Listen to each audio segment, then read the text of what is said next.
মালিক আস্তার, মালিক আস্তার বড় বাহাদুর। যুদ্ধের ময়দানে মালিক আস্তার নামলে ময়দান খালি। মালিক আস্তার এত বড় বাহাদুর, যখন ঘোড়ার পিঠে সওয়ার হয় আর তলোয়ার ঘোরাতে থাকে, যে আসে তাকে দুই টুকরো করে দেয়, যে আসে তাকে দুটো টুকরো করে দেয়, এমন বাহাদুর মালিক আস্তার।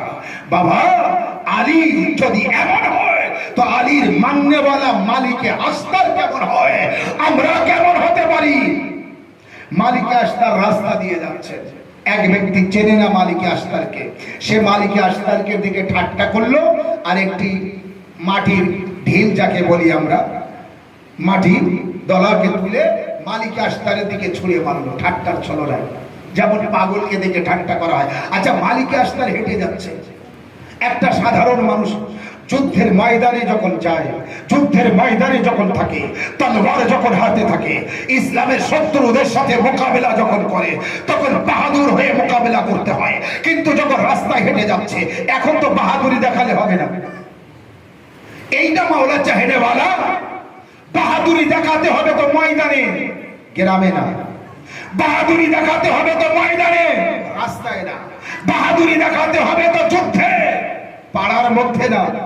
তাই মালিকে আস্তার পাড়ার ভিতর দিয়ে, গ্রামের ভিতর দিয়ে, রাস্তা দিয়ে হেঁটে যাচ্ছেন। সাধারণ একজন, একটা একেবারে সাধারণ মানুষে এ ভাবলো একটা কেমন একটা মানুষ যাচ্ছে, চেনে না তো, ঠাট্টা করলো আর একটা ঢিল ছুঁড়ে মারলো মালিকে আস্তারের দিকে। মালিকে আস্তার তার দিকে দেখলেন যে ঢিল এসছে, বাস কোনো গুরুত্ব না দিয়ে সোজা হেঁটে সামনে চলে গেলেন। এর মধ্যে পাশে একজন মালিকে আস্তারকে চিনত, সে ওই ব্যক্তিকে বলল, এই তুই কার সাথে কি করলি? বলে কেন? বলে তুই চিনিস ওই ব্যক্তিকে? বলে না। বলে মালিকে আস্তারের নাম শুনেছিস? বলে হ্যাঁ, সে তো বিরাট বাহাদুর। বলে তুই যাকে ঢিল মেরেছিস ওই সেই মালিকে আস্তার।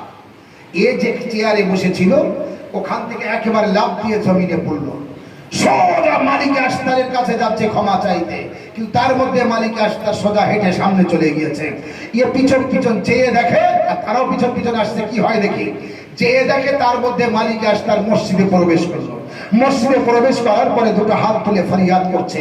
এ সোজা যে মালিকে আস্তারের পায়ে পড়েছে, মালিকে আস্তার আমাকে ক্ষমা করে দাও, আমি আপনাকে চিনি না। মালিকে আস্তার বললেন, ওঠো। বলে মালিক আমাকে ক্ষমা করে দিয়েছো? বলে তোমার জন্যই তো আমি মসজিদে এসেছি আল্লাহর কাছে দোয়া করতে। আল্লাহ, যে ব্যক্তি আমার দিকে ঢিল ছুঁড়ে মেরেছে ও আমার চেনে না, আল্লাহ তুমি ওকে ক্ষমা করে দিও। সাল্লাল্লাহু আলা মুহাম্মদ ওয়া আলা মুহাম্মদ। সেই আলীর, সেই মাওলা আলী আলাইহিস সালামের বুকে হাত মেরে যখন সরিয়ে দিয়েছে, আপনি বলুন আছে দুনিয়ার মধ্যে কেউ যে তাকে ক্ষমা করবে আর ওই মুহূর্তে তাকে ছেড়ে দেবে? কিন্তু হযরত আলী, মাওলা আলী, চিনুন হযরত আলী আলাইহিস সালামকে, তিনি নিজের জন্য কোনোদিন কিছুই করেননি, যা করেছেন ইসলামের জন্য করেছেন। তারাকে মানুষ যতই রাগাক না কেন, তার বাড়িতে হামলা হয়েছে তিনি কিছু বলেননি, তার উপর হামলা হয়েছে কিছু বলেননি, তার খেলাফত করেছে কিছু বলেননি, তার পরিবারের উপরে জুলম অত্যাচার হয়েছে কিছু বলেননি। কারণ দিন দিন করি আমরা, দিনের আসল তিনি আসল দিন, তিনি আসল ইসলাম। ইসলামকে বোঝার প্রয়োজন আছে, ইসলামকে জানার প্রয়োজন আছে। ও মাওলা আলী আলাইহিস সালাম, যার গোলাম, যার সাহাবী, নাম আলী নবীর জামাই, হাসান ও হুসাইনের পিতা, ফাতেমা জাহরার স্বামী, কার সাথে তুই বিয়াদবি করেছিস?